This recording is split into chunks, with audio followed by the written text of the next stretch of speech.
Continuing along through the Friday Churchill Downs undercard for Kentucky Oaks Friday, we are up to race number 10. It's the Grade 2 Edgewood, which is a really nice race for 3-year-old fillies going a mile and a 16th on the turf course. Very excited to have Sara Elbadwi joining me from NYRA. Sara, we've seen you doing such a great job there covering the races. You're always so fun and so giving online, social media, interacting with people, always posting your selections all the time. Love seeing the success that you're having. How's everything going on your end? Things are good, Gino. Thank you so much for having me back on, for all the kind words. You're someone that I always enjoyed chatting with about some coming up racing. And of course, with the Kentucky Derby and Oaks and all of the undercard races, no different. A very exciting time. And looking forward to diving into a couple of these races. So for everyone out there, if you're looking for some help, DRF.com has Kentucky Derby packages available, past performances. They'll have clocker reports, betting strategies, everything you need. But the important stuff, those past performances that we can all dive on into. And Sara, we have a very challenging race to discuss for the folks that are following along with us. It's race number 10 on the Friday Kentucky Oaks undercard. And why it's really important too, it's the race right before the Oaks. So for people that are playing pick fours, pick fives, pick threes, everybody out there loves to play those big exotics. You want to be right about this race heading into the Oaks. So you're hopefully alive for a big score there. And in the Edgewood, just from a talking standpoint, I think we have to start with the Breeders' Cup Juvenile Filly Turf winner and the undefeated Hard to Justify, who has literally done nothing wrong in her 3 starts. It's kind of funny to see a Chad Brown horse like this who's undefeated, done nothing wrong, yet they've never been favored. It's unusual. Usually those connections take a lot of money, but that's not been the case with Hard to Justify. I think it's kind of because, too, she's not really overwhelming on the speed figures. She doesn't really scare the heck out of you there, but she sure knows how to win. Yeah, absolutely. And she's been impressive so far as a juvenile. And I love seeing progressive improvement from horses from one start to the next. And I think that's exactly what we saw with her taking that maiden special weight win at Saratoga and improving significantly from a 59 to an 80 buyer when winning the Miss Grillo.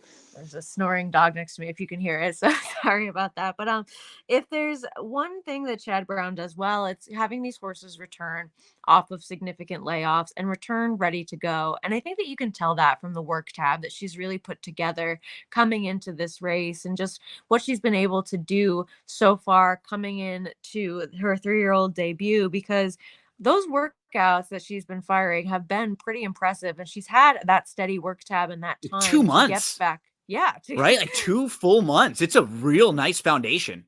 Yeah, absolutely. The one negative that I will say about her is that when really analyzing and diving deep into Chad Brown's stats with horses returning in turf route stakes at Churchill Downs, it's a small sample size, but he's only 1 for 9 over the past 5 years with that move.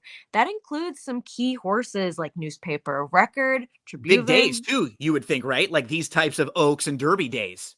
Exactly. And you would think that he really brings the right kind of horses to target these big races, but the only one that's been successful returning in a spot like this has been Fluffy Socks, and that was just last year. So maybe at 2-1, just something to at least consider when looking at where his horses are returning and when they're spotted on Oaks and Derby Day.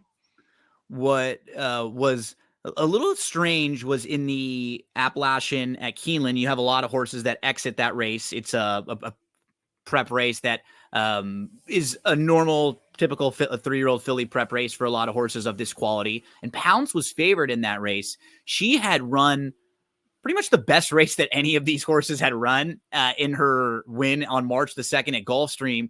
And then I don't know if it was she regressed. She was just a little bit wide last time out. It certainly wasn't close to the same type of effort that she put together in the last few. So she's kind of an enigma in that sense where, she has a really high ceiling, but there are, she is capable of throwing in kind of a clunker like she did last time out, and she'll have to deal with Buchu, who was really impressive there. Mo Fox Given came flying at 50-1, and Danton and Dixie, who's drawn way to the outside. This horse has had some kind of sneaky trouble, and she's been pretty good in her last few. So a key race to talk about Sara, is that Appalachian where you have, the top 4 finishers from that race all come out, and you had the horse who was actually favored there, Pounce, returning too. Right, and I think we were all a little bit disappointed by Pounce's performance in that race, and I didn't really see a major excuse for her because yes, she was a little bit wide, but so were the top 3 finishers in that race, and it was an honest pace, and it was coming back in the later stages, so it's not as though it wasn't possible to make up some ground within that race, and I kind of start to wonder if those Gulfstream races for her sort of live in isolation, if she really preferred that surface, that turf course down there, rather than getting onto something else at Keeneland, where, yes, maybe there was a little bit of given the ground, but I didn't have a major excuse for that major regression that we saw from her. And I think that with Buku, you saw that she has not only the recency edge now on Hard to Justify, she was able to sit mid pack in that race, and she never really had the opportunity to save much ground either. She was never really one that was given that opportunity to be close to the rail. And I think that you saw from her that she did just enough to get the victory, and she was able to be pretty impressive in there. So I think that between her as well as Hard to Justify, those are the 2 horses I would give the most consideration. I really wish Dancing and Dixie drew a different post. I'd be interested in giving her a shot if she was a little bit closer into the field, as she was so much and don't further worry, back, because and just we're making up super more dog ground. friendly. We're super dog friendly. I have Yeah, I'll 3 myself. go address this really quick.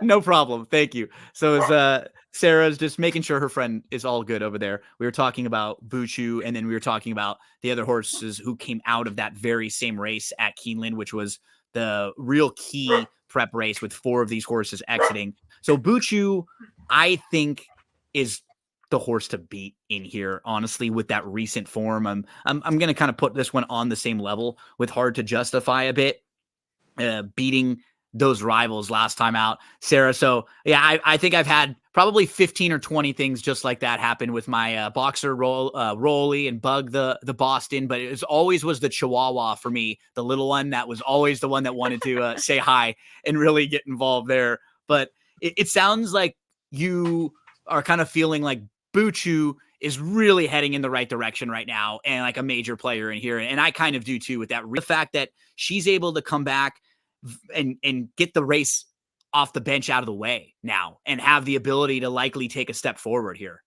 Right, and to do well with it. I mean, I think that that's what we wanted to see from a horse making that debut as the 3-year-old and taking a little bit of that step forward. And I think that coming into this race, I wouldn't necessarily want a horse that regressed last time if I didn't see there to be some sort of major reason why that occurred.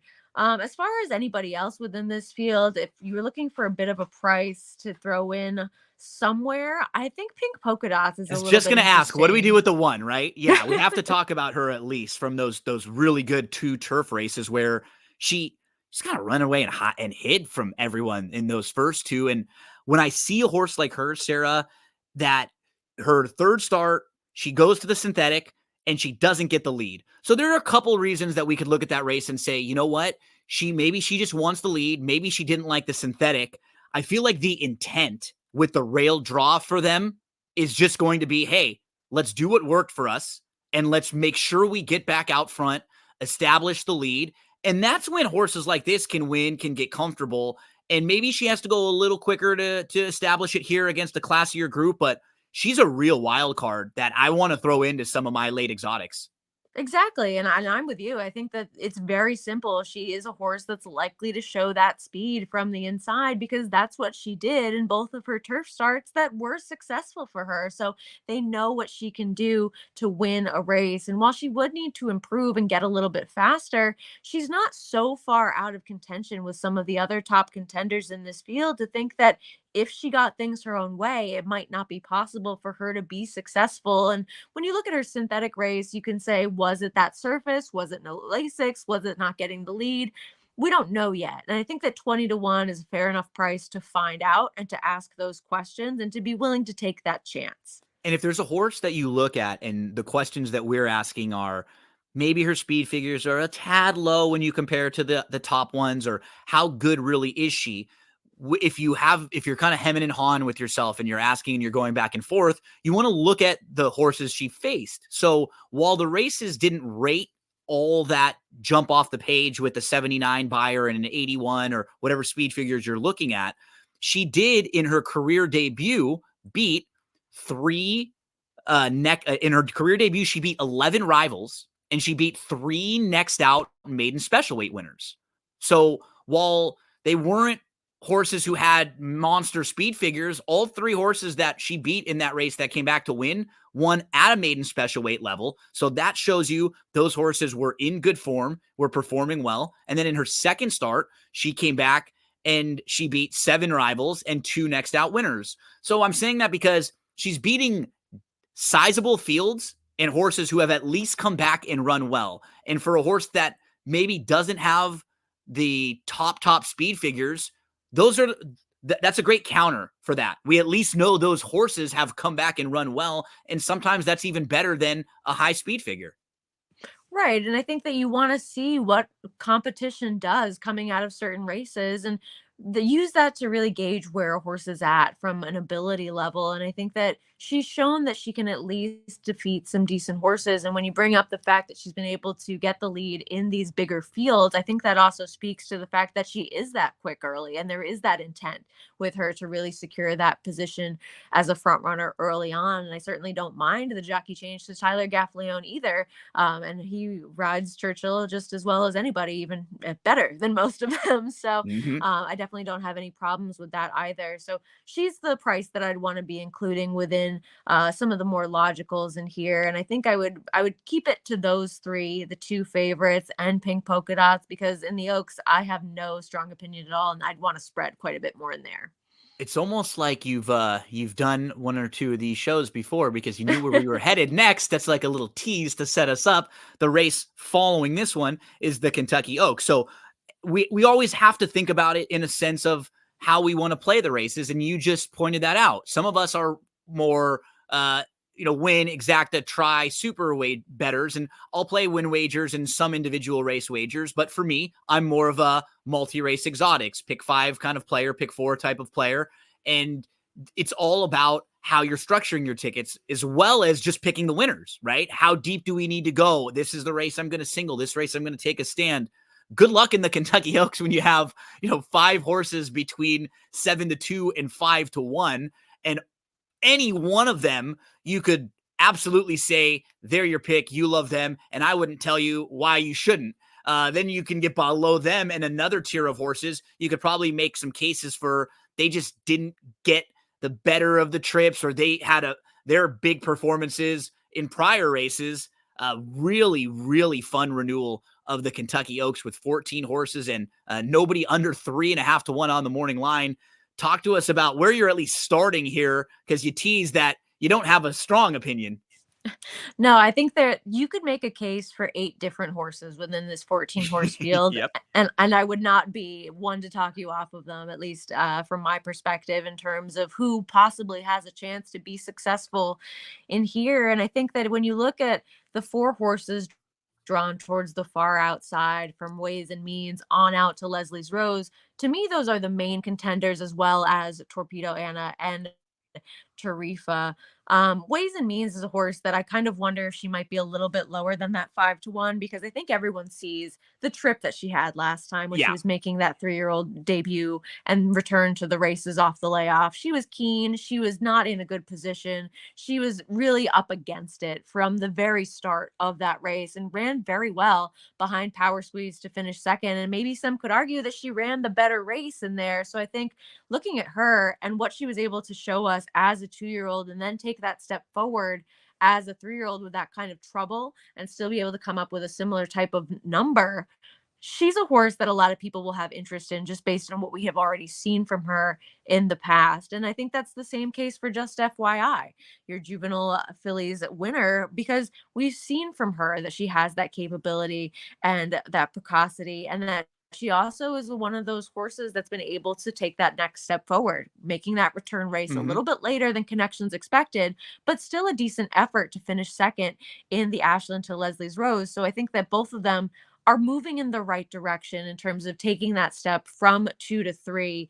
Power Squeeze is probably ultimately going to be my top pick in this race. She's so cool, and she just doesn't get bet, right? Like she's just like so easy to root for. And she just like, they keep throwing it out there and putting her in some of the biggest fights. And she just does what she needs to do each and every time and steps forward and just doesn't ever really get the respect. No, and she's been impressive in each start, and I think that she, as you've said, has been underestimated, and she's a horse that you'll get a fair price on because she does maybe have those lower profile connections, or she is that horse that keeps getting some good trips in her races, or maybe is defeating horses that had some things not go their way within their races. But she's run very well and over her all. Really all of her starts, but especially her last four going a route of ground, and she's done nothing wrong, and she has taken those steps forward to be able to be competitive from a speed figure standpoint. She also draws a little bit further in than just FYI or Leslie's Rose, and I think that she's at least a horse that I'm not concerned with where she is early as much as some of the others in this Yeah, race. I agree with you. The Kentucky Oaks came up so strong this year. This is what big races like this are supposed to be, where you really feel like you get horses from all these different circuits that performed well in their prep races, and now they all get to meet. And we don't really have this tier of, oh yeah, these ones are way above the others. We really don't know. All of these horses ran well. I mean, a horse like Where's My Ring, for example, was a maiden at Santa Anita because she was facing a really nice horse named Kinza. Then Where's My Ring goes over to Aqueduct, wins the Gazelle. She earns a 90 buyer in winning that, which is certainly right in the range with these. And she kind of showed that she went from the West with good form over to the East with good form. Now she comes middle, and I'm so fascinated in this race from a gambling standpoint and just from being a fan of horse racing standpoint. Real quality fillies. These are why we love races. And sometimes all the best horses don't face off against each other in this modern era of racing, Sarah. So I think I get really excited when I see these big days where, oh, wow, literally all the best horses in the division are facing each other. We don't get those 5 and 6 horse fields where they're all kind of separating. And Right. Absolutely. I mean, it's nice to have those competitive fields where you can make the case for almost all of the contenders within the race. That makes it more exciting. That makes it a better betting race. And it gives you more opportunity because you don't know necessarily where all that money is going to go. And when people are divided with where that money is headed, you can cash in on better opportunities. So we will move to another great opportunity on Saturday, the Kentucky Derby. We're looking at the field of 20. The top 2 in the betting, it feels like they're a tier above everyone else. Sarah, we have Fierceness, who's 5-2. We have Sierra Leone, who's 3-1. Those two have done so little wrong throughout their career. And what's fun is that they're going to be the top 2 betting choices, and they have 2 totally different running styles. Like we'll see one of them really close to the front and the other probably very, very close to the back.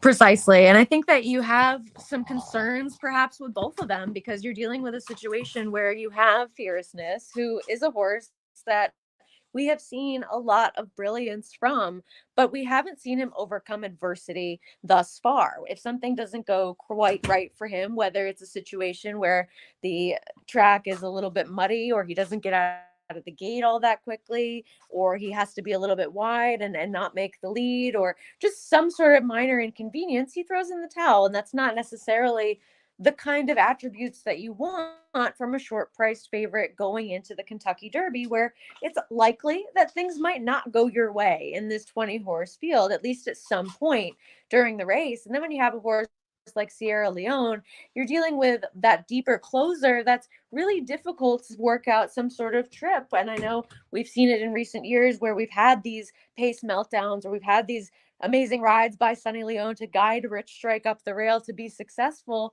but that doesn't happen all the time. This is a race No. that usually features more forward domination. So I think that looking at both of them and what we've seen from them so far, the talent is there, the brilliance is there, and I think you just have to decide what price is fair enough for what could possibly go wrong for each of them.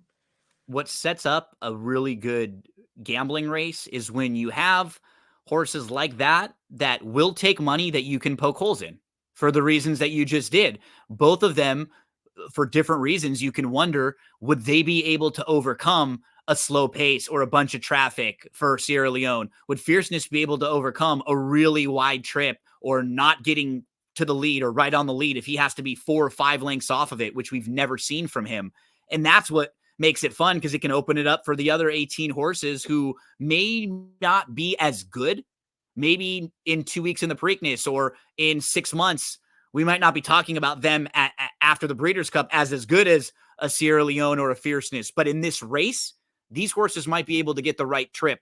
Give me a couple that are on your radar that you might be using in pick 4s, pick 5s, or however you're playing. I feel like I'm gravitating to the Brad Cox barn for this race. I really like Nice. what I've seen so far from Catching Freedom, as well as Just a Touch. Catching Freedom maybe elevated a little bit more so for me with his victory last time out, but Just a Touch has faced some of the best and at least run well against them and been a part of paces that he had no business necessarily being around towards the end of those races. So I really like the stamina that we've seen from him so far. I thought his Bluegrass was a pretty impressive performance. He just lost to a horse that might be a little bit better than him in Sierra Leone. But when you think about what kind of trips these horses are going to get in this race going forwards in the Kentucky Derby, I don't necessarily want a deep closer that's breaking from the inside. I want more of those mid-pack types, especially since I think that there might be some pace in this race with someone like Dornoch drawing that inside rail, gunning for the lead early on they feel like they need to be forward with him. Track Phantom has been forward in his races, and a couple of others as well. So I want more of those second flight horses. And I think Mm-hmm. that both of them have drawn well and both sort of fit that profile of horses that are improving at the right time to be sitting on that peak performance and have already faced some of the best so far. Yeah, Catching Freedom's been doing it at like a more gradual, sort of under the radar trajectory, where it's just like every race is a little step forward. I think he's not necessarily as one-dimensional of a deep closer as Sierra Leone either. I think when you look at his races, they can place him a little closer in the race to where he shouldn't just have to be dead last and pass everyone. And then you have a horse like Just a Touch, who, with the lightly raced career he's had so far, he might be the horse that can take the biggest step forward here of any of these horses, from like what he was able to get out of the Bluegrass and how much that could help him just growing up and developing. So I think you have two really good horses coming into the race who seem like this is what you want. You want horses that you're hearing the positive stuff coming in. The plans all went like how they were. Nothing got, like, a whole bunch of audibles weren't called and changed up as of late. And you think they can maybe adapt to different types of trips. And that's what, when you're playing the Derby, it's such a different animal than most other races, that those are factors that probably weigh more heavily to me, Sara, in this race than they do in other races. Just, hey, can you stay out of some of that deep trouble? You don't necessarily just need the lead. Can you be in that, like, that imaginary bubble that you and I are creating, right? Where you're in the tier just behind the leaders, but in front of the deep closers, somewhere right there where you can be a little bit more tactical and make your own trip. Right. We envision this winning profile for what a horse that can be successful in this kind of race looks like. And then you look for the ones that fit those qualities that you're looking Yep. for. It's kind of like you have this little checklist of what Mm-hmm. attributes do I want for a successful Kentucky Derby contender? And then you see who really stacks up with what you think needs to be done to win this race, or at least get yourself within the top 3 and be successful. So I think that those are two that absolutely fit the bill. I think that I would be trying to fade both favorites in this spot. I've made it kind of known that I'm against Fierceness until he shows that he can overcome some adversity. He could win. He's been incredible. It's nothing against what we've seen from him so far. It's just not what I necessarily want to see from a short priced horse going into a race where I don't see a perfect trip for pretty much anybody in here. Sara, I always enjoy chatting with you, and why I love horse racing and like sports in general is because when you sit down and talk about a race, it doesn't matter how old or young you are. It doesn't matter if you're a male or a female or where you grew up, or once you're talking about a race, it doesn't matter how much money you had or a lot of your background. It's just about how you see the puzzle unfolding. And it's like an even playing field for everyone. and in an industry that I've grown up in. My mom and dad met each other at Santa Anita. My mom sold Digest, and it's such a older male dominated industry. It is so refreshing to see people come into the industry that are smart, that are eloquent, that obviously know what they're talking about, that are passionate like you, and that just look and sound different than everybody we've had to hear from for years and years and years. It's so nice to see, and I'm so happy for your success, because you can tell every time you listen to you, every time someone watches you, that you've done the work. And that, for me, as someone who loves horse racing, when I talked with you a few times, I said, she's going to do well because she does the work. She cares. Like, you're just honest. You're genuine. You can see that. And I really, really appreciate it. So thank you, as someone who is a horse racing fan. I'm a fan, just like I put the content together. I love watching and listening, and I'm never muting you. I'm never turning you off. I'm always interested in what you have to say. So thank you for doing the work, and thank you for bringing just a nice, fresh perspective into horse racing that we desperately need sometimes. That's incredibly sweet of you. I really appreciate you saying that a lot. And yeah, I think that I really just try to have the work speak for itself, and all the other things kind of fall into place. But that's what's most important, is just making sure that the work gets the respect that it deserves, regardless of who you are or where you come from or anything else that might be going on in your life. If you do your homework, good things usually happen. So that's what I always try to bring to the table, and it's really appreciated that that's recognized. Where can we find more of you this week, hear more from you? Give me anything that you want to plug for your Derby stuff or NYRA stuff. This week I will be on Talking Horses Thursday, Saturday, Derby Day, and Sunday as well. America's Day at the races, I believe Saturday, maybe Sunday. I got to double check my schedule, but definitely on this weekend. We'll have plenty of coverage of our races and offer some of those Oaks and Derby previews as well. We'll be following along. You'll be covering everything right in the middle of all the chaos there. So I hope you're ready to rock and roll for a big weekend. Thank you so much, Sara. You were ready to record with me early on Monday. So we were way 5-6 days out from some of these races we're talking about, but we are already finished and ready to go. So again, thank you. It's always such a pleasure talking to you whenever we get the chance to talk races. And I hope you and your crazy, wacky roommate have a fun week, and I wish you both the best of luck. Oh, that guy? Yeah. Thanks, Well, Gino.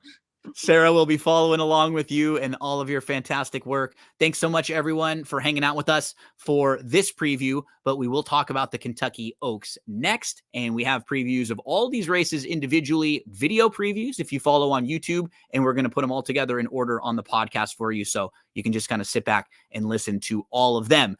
Good luck this weekend on a big, big Friday and Saturday, Kentucky Oaks and Kentucky Derby Day.